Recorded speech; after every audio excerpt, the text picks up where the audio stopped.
आप देख रहे हैं हॉरर कुकी, जहां डर सिर्फ कहानी नहीं, हकीकत है। अगर आप ऐसे किस्सों के शौकीन हैं, तो चैनल को सब्सक्राइब जरूर करें और डर के नए अध्याय के लिए बेल आइकन दबाएं। महाराष्ट्र की गहराइयों में बसा है एक छोटा सा गांव, रातड़ी। ये गांव बाकी गांवों जैसा ही दिखता है। दिन में लोग काम करते हैं, बच्चे खेलते हैं, मंदिर की घंटियां बजती हैं, मगर जैसे ही सूरज ढलने लगता है, इस गांव की रफ्तार थमने लगती है। लोग घरों में दुबक जाते हैं, दरवाजों पर तुलसी की माला लटकाई जाती है। क्यों? क्योंकि जैसे ही रात आती है, गांव पर कोई और आ जाता है, कोई जिसे इंसान कहना भी पाप है। कहानी शुरू होती है 1952 से। गांव में एक औरत थी, सौंदर्या। उसकी आंखें जादू सी थीं, लेकिन उसकी बातों में कुछ रहस्यमयी था। गांव के लोग उसे डायन कहते थे, बस इसीलिए कि वह अकेली रहती थी। जंगल से जड़ी बूटियां लाती थी और बीमार लोगों को बिना दवा के ठीक कर देती थी। फिर एक दिन गांव के जमींदार का बेटा बीमार पड़ा। कोई इलाज काम ना आया और सौंदर्या ने उसे ठीक कर दिया। मगर कुछ ही हफ्तों बाद लड़का दोबारा बीमार पड़ा, और इस बार वो मरा नहीं, बल्कि गायब हो गया।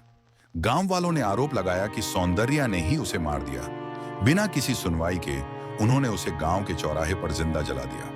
मरते मरते सौंदर्या ने एक वाक्य कहा, तुमने मेरी सच्चाई नहीं जानी, अब मेरी मौत ही तुम्हारी सजा बनेगी।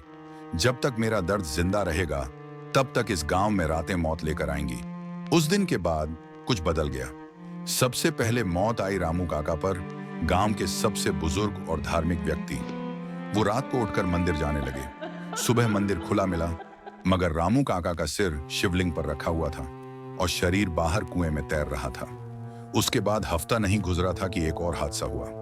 एक परिवार ने नया घर बनवाया था और गांव के बाहर थोड़ा हटके बना था ताकि शांति मिले। पर उस रात उनके घर से चीखें आईं और सुबह देखा गया, पूरा घर अंदर से जला पड़ा था, पर बाहर एक भी निशान नहीं था।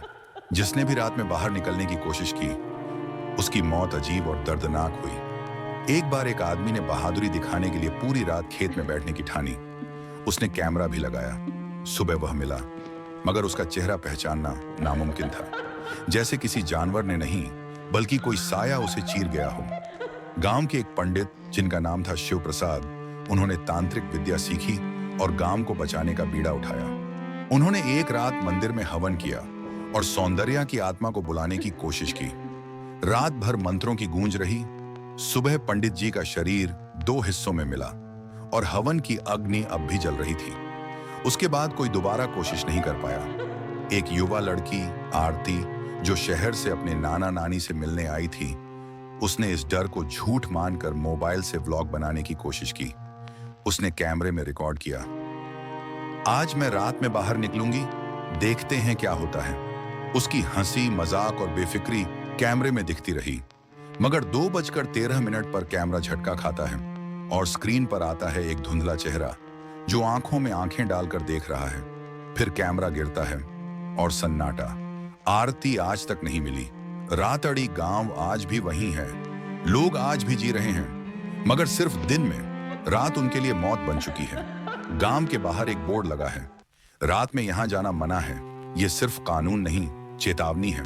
हमें कई बार लगता है कि जो दिखता है वही सच होता है, मगर जो अनदेखा है, जो नजर नहीं आता, वो कभी कभी ज्यादा असली होता है। रातड़ी की कहानी हमें यह सिखाती है कि बिना समझे किसी को दोषी ठहराना कभी कभी सिर्फ एक इंसान की जिंदगी नहीं, पूरे गांव की आत्मा को श्रापित कर सकता है। कभी किसी की अलग सोच को पागलपन मत समझो, क्योंकि अगर वो सही निकली तो अंजाम रातड़ी जैसा भी हो सकता है।